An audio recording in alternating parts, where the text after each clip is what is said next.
Taking a look at neighborhood news tonight, a new South Florida playground is being built with handicapped kids in mind. The Kiwanis, Ronald McDonald House, and the county are breaking ground on the largest playground in the Southeast. A.D. Barnes Park is designed to help children with disabilities.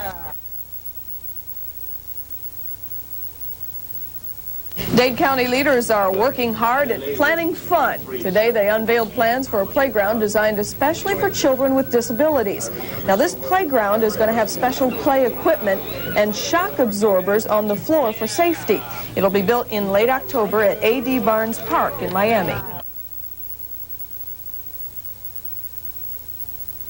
Today, officials from the Little Havana Kiwanis Club, Ronald McDonald House, and Metro Parks unveiled plans for a new specially designed park where physically disabled kids can play. Sponsors of the playground at A.D. Barnes Park on Southwest 70th Avenue say it'll be the biggest playground of its kind in the country. It's expected to be finished sometime next month. También esta mañana, los Kiwanis de la pequeña Habana, la casa Ronald McDonald y el condado de Dade anunciaron la construcción del parque para niños impedidos más grande de Estados Unidos. La instalación, altamente especializada para niños minusválidos, tendrá el doble propósito de servir como medios de recreación y de educación. Algunas secciones también tendrán incluso pisos especiales para evitar que los niños que se caigan puedan hacerse daño. La intención es fabricar el parque igual que el otro anterior en 4 días, invitando a la comunidad que vengan de voluntarios a ayudarnos. Octubre 24 a octubre 28, en 4 días pensamos terminarlo completamente. Para la construcción del parque infantil en la calle 34 y la avenida 70 del Southwest de Miami, harán falta desde obreros calificados hasta personas sin conocimientos de construcción, por lo que todos... Challenge tonight for volunteers. They're trying to build a new park for the disabled. The A.D. Barnes Park at 34th Street and Southwest 72nd Avenue is designed for children who are in wheelchairs, are visually impaired, or have other disabilities. At least 200 volunteers are needed each day to help finish the park by the weekend. And Todd Tungan's got a new place to play. Todd, got a monkey with you? No, Terry, Diane, I'm here at A.D. Barnes Park where we're building a special playground for handicapped kids. The Kiwanis Club of Little Havana has volunteered their time. Also, a volunteer worker named Ronald. Ow! Sorry. You hit my hand. Well, I did not. You hit my hand. We're coming back. A special neighborhood weather tonight. 2 clowns for the price of 1. Is that what we had? Sorry, Todd, I couldn't resist. One's got big feet. Around. Why not? We're having a good time and also helping out. This is a great project. It's A.D. Barnes Park in West Dade. They're building a special playground for handicapped kids, and it's really an amazing project. When it's over with, it's a $130,000 facility, but the labor has been generously volunteered, and a lot of the volunteers are right here, the Kiwanis Club of Little Havana. With me here is Carlos Font, the president of the club, and a lot of you guys took the day off from work today, didn't you? The day off today and tomorrow the day after for 3 days. You're going to be working straight at it until when, Sunday? Have to. It's the only way to finish this park. Now, a lot of you guys are white-collar professionals, aren't you? Most of us are, yes. So you had to try and pick up your hand skills here quite quickly? That's the only way to do something like this. Okay. Well, I don't want to stop you. Keep going. Okay. Again, they still need volunteers. If you'd like to help, you can just come on down to A.D. Barnes Park or go ahead and give them a call at the Little Havana Kiwanis Club. Once again, it's a joint effort between Metro Dade Parks, the Little Havana Kiwanis Club, also the Little Havana Kiwanis Association, and also the Ronald McDonald House, which helped give some of the money as well. Let's take a look at neighborhood weather, and then we'll take a look at what the park will look like when we're finished. All right, now let's take a look. This is what the park will look like when it's finished. As you can see, a lot of you can get anywhere. Say if you were in a wheelchair or if you were handicapped in any way, everything has easy access. And they even have some special rides and things for the handicapped kids that they'll be able to get on a little bit easier, as you can see right down here. All in all, a terrific project, and thanks to the folks that are volunteering their time. Let's take a look at the rest of the weather, and then I got to get back to work. Once again, if you want to volunteer your time, just come on down here to A.D. Barnes Park between now and Sunday when the dedication ceremony is at 4 o'clock. Ronald will be out here on hand, and a lot of happy faces, smiling faces of some handicapped children that'll get a chance to use this beautiful facility. So come on out and volunteer your time. Back to you. Yeah, well, we got to go get to work. Watch out for the clown with a sledgehammer. Thanks, Todd. Miami's men and women in blue put down their badges today and picked up hammers, nails. The officers put on hard hats to help build a very special playground at A.D. Barnes Park in West Dade. The playground's being built for children with disabilities so they can have a fun place to call their own. Good story.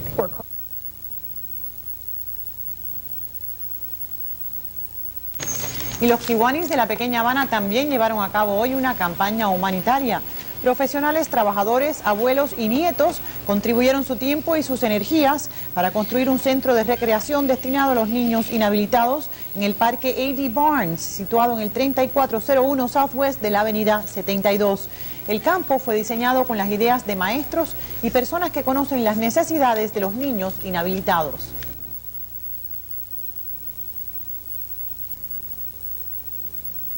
South Dade has a new and a unique playground, and it was dedicated today at A.D. Barnes Park. Now, it's being labeled the largest playground in South Florida, but what makes Y con motivo del Día de Acción de Gracias, los Kiwanis de la Pequeña Habana celebraron al mediodía de hoy su almuerzo con unos 200 ancianos del centro Smathers en la calle 9 y la avenida 29 del suroeste de Miami. Los Kiwanis adoptaron ese centro de personas mayores a petición del Departamento de Viviendas y Desarrollo Urbano, que está tratando de que el sector privado ayude a hacer más agradable la vida de los ancianos en Dade.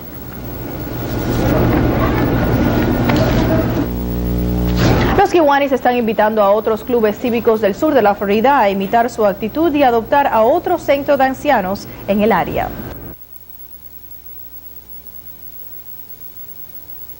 A group of senior citizens is feeling the Thanksgiving spirit here in South Florida. A festive spread was courtesy of the Kiwanis Club of Little Havana.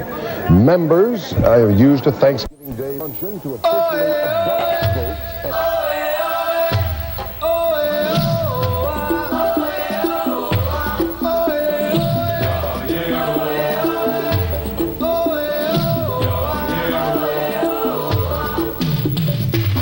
It is one of America's largest festivals, featured on Miami Vice.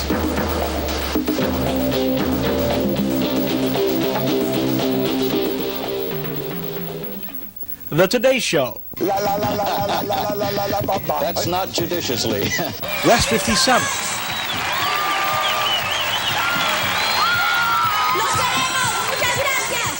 HBO, Our Magazine, and covered extensively by local television stations. The Orange Bowl is packed with people.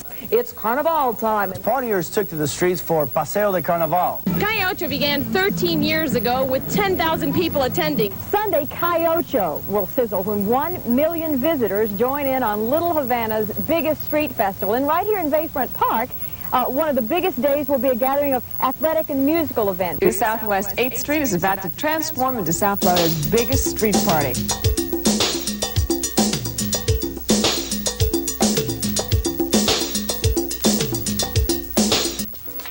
NBC created a 90-minute special about it, shown in prime time in Miami, Los Angeles, New York, and Chicago.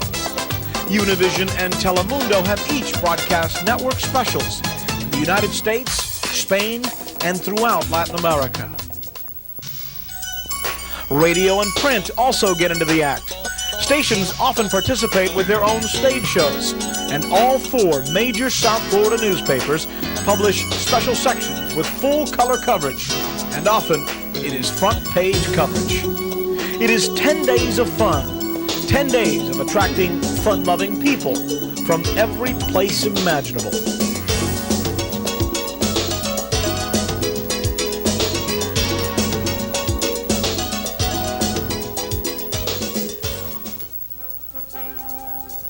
Carnival Miami is organized by the Kiwanis Club of Little Havana, a prominent and extremely active service organization with a variety of projects impacting the community and especially its youth. Money gathered at the Carnival Miami event is used to sponsor hundreds of children in basketball leagues, give thousands of toys to the underprivileged. The money is also used to register more than 20,000 new voters since 1979, plant more than 200 new royal palms along Calle Ocho, and build the largest multi-level wooden playground in all of Miami. A playground that has become so successful it has led to the construction of similar facilities, including one playground specially designed for the physically and mentally disabled. The remaining funds, hundreds of thousands of dollars, are donated to charitable organizations and used as a scholarship fund for students in need. All this and a great opportunity to bring the community together.